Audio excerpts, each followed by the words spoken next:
بسم اللہ الرحمن الرحیم۔ السلام علیکم معزز ناظرین، آج ہم آپ کو بتائیں گے نماز کو حقیر سمجھنے کی سزا، لہذا آپ سب دوستوں سے گزارش ہے کہ ویڈیو کو مکمل دیکھیں۔ عبد الملک بن مروان جو کہ خلفاء بنی امیہ میں سے تھے، بیان فرماتے ہیں کہ ان کے پاس ایک شخص پریشان حال روتا ہوا آیا اور کہا کہ اے امیر المومنین، میں نے بہت بڑے گناہ کا ارتکاب کیا ہے، کیا میری توبہ قبول ہو سکتی ہے؟ امیر المومنین نے پوچھا کیا گناہ کیا؟ تو اس نے کہا کہ میرا گناہ بہت بڑا ہے۔ تو فرمایا کہ اللہ تعالیٰ سے توبہ کر، اللہ تعالیٰ بندوں کی توبہ قبول کرتا ہے اور ان کے گناہوں کو معاف کرتا ہے۔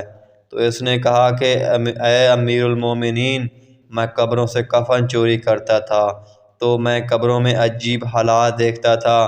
تو اس سے پوچھا کہ تم نے کیا دیکھا؟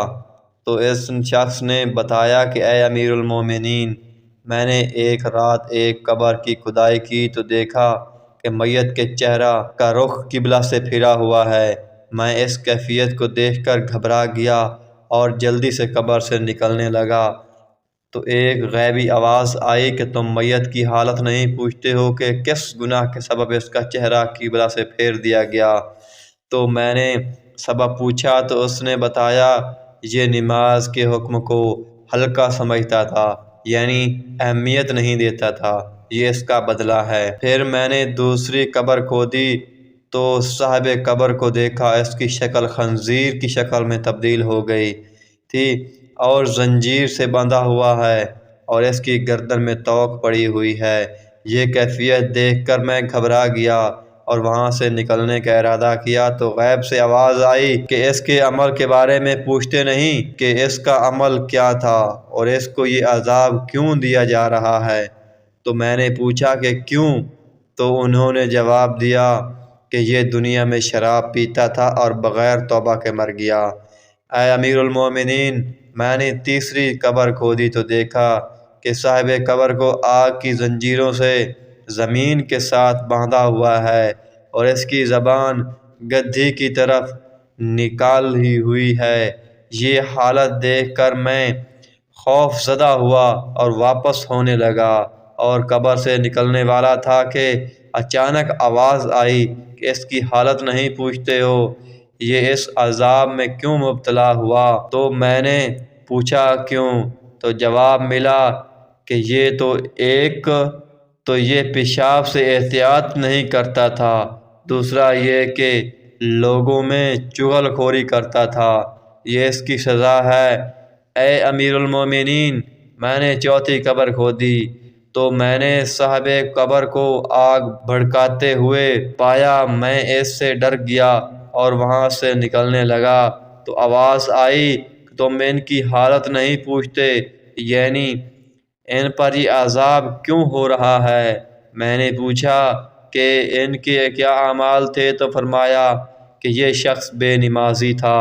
اے امیر المومنین، میں نے پانچویں قبر کی کھدائی کی تو دیکھا کہ وہ قبر حد نظر تک وسیع اور کشادہ ہے، اس میں چمکدار نور ہے اور میت مسحری پر سویا ہوا ہے، اس کا نور چمک رہا ہے اور اس پر خوبصورت مزین کپڑا ہے۔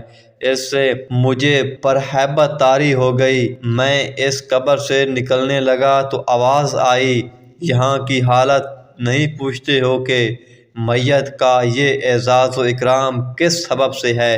میں نے سبب پوچھا تو جواب ملا یہ ایک فرما بردار نوجوان تھا، اس نے اللہ تعالیٰ کی اطاعت اور عبادت میں پرورش پائی تھی، یعنی ان صاحب نے اپنی جوانی اللہ تعالیٰ کی عبادت میں گزاری، نافرمانی اور گناہوں میں نہیں، اس کے بدلہ میں یہ انعام و اکرام کا مستحق بنا ہے۔ یہ سب واقعات سن کر عبد الملک نے کہا ان واقعات میں گناہ گاروں کے لیے عبرت ہے اور متی اور فرما برداروں کے لیے بشارت ہے، اور جو لوگ ان گناہوں میں مبتلا ہوں ان کو چاہیے کہ جلدی سے جلدی توبہ کر لے اور گناہ آلود زندگی کو چھوڑ کر اطاعت اور عبادت والی زندگی کو اختیار کرے۔ اللہ تعالیٰ سے دعا ہے کہ ہم سب کو اپنے فرما برداروں میں سے بنائے اور فسق و فجور سے ہماری حفاظت فرمائے، آمین۔